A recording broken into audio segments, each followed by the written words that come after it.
โทรภาพ MV ลาวห่วมกับการ์ตูนขับ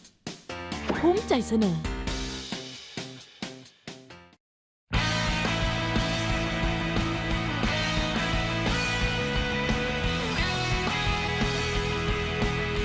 ตอน71เอาชนะด้วยแห้งใจมัดสยบมาน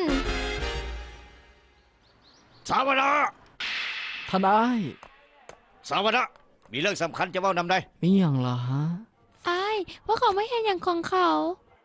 ความจริงแล้วมีคนมาขอห้องสโมสรมวยของคอยเอาเป็นว่าเจ้าก็หาปากเลยก็แล้วกันนะผู้ว่า ไม่อย่างล่ะ นี่ถ้าหัวสนามหญ้าอย่าเอาทานรุ่นสีไปพัวพันกับเรื่องบ่เป็นเรื่องได้บ่ฮะ เจ้าที่ที่งูเท่าหัวไปเหือ นี่แล้วมีเรื่องอย่างล่ะ เรื่องผู้คุ้มครองมึงคือว่าพวกกุมถล่มสำนักจะออกมาก่อกวนเมืองแล้วล่ะฮันเต้ กุมถล่มสำนัก กุมถล่มสำนักวะ ก็ย้อนแบบนี้แหละสวยได้ก็แล้วกัน เป็นยังต้องเป็นค่อย ก็เจ้าอยู่สโมสรมวยแล้ว บ่แม่นได้ ลองคิดเบิ่งให้ดีเด้อสวนะหน้าที่รักษาความสงบในแถวนี้เป็นของผู้ชายทั้งหมดทุกคน แต่ว่าทางทฤษฎีมันก็แม่นอยู่ได้แม่นบ่ฮะ แล้วเวลาจะปล่อยมัด เพื่อพดุงความยุติธรรม เจ้าก็ควรจะรู้ถึงความพิเศษของมวยนั้นน สรุปแล้วก็เรื่องมวยคือเก่าหนล่ะ เฮารับข้อเสนอนั้นแล้วล่ะ เฮ้ยรีบอนบอกเลยว่าบ่ให้มายุงเฮียน สื่อนะจะจัดการให้เองบ่ต้องเป็นห่วงดอก ำเจ้าว่า อย่าเว้าเองเองติ การรักษาความสงบของชาวบ้าน ก็เป็นหน้าที่ของมาเฟียอยู่แล้ว ก็บอกแล้วเด้ว่าคอยบ่แม่นมาเฟียรีบอน ถ้าปล่อยให้พวกแปลกหน้าเฮ็ดตามใจมากแบบนั้น ก็เสียชื่อแฟมิลี่หมดละติ ทานรุ่นสิบแสดงพลังของพวกเฮาให้มันฮู้ไปเท่านั้นทานรุ่นสิบบ่ต้องยัด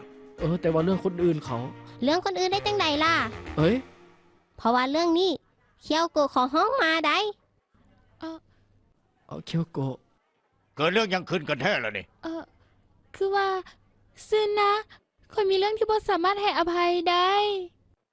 พวกกลุ่มถล่มสำนัก สร้างความเดือดร้อนให้กับเมืองเฮาเจ้าจะปล่อยไปได้สั้นหวะ สั้นเคียวโกะก็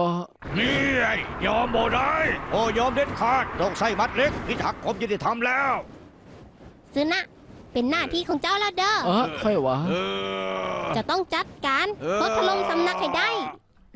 ไม่ยังกันนี่ ซึนนะ คือว่าถ้าบ่ไหวก็บอกมาได้เลยว่าบ่ไหวได้ บ่ไว้ สันวะจับปากคอยแล้วล่ะเต้ บ่แม่นเลยส่งเป็นทันรุ่นสิบเลยฮะ ทางสั้นสู้ๆเด้อสนะ ถ้าแนวนั้น หลังเลิกเฮียนจะฝึกนักๆให้อยู่หลังส่วน เฮ้ เด้อย ฝึกหนักอีกแล้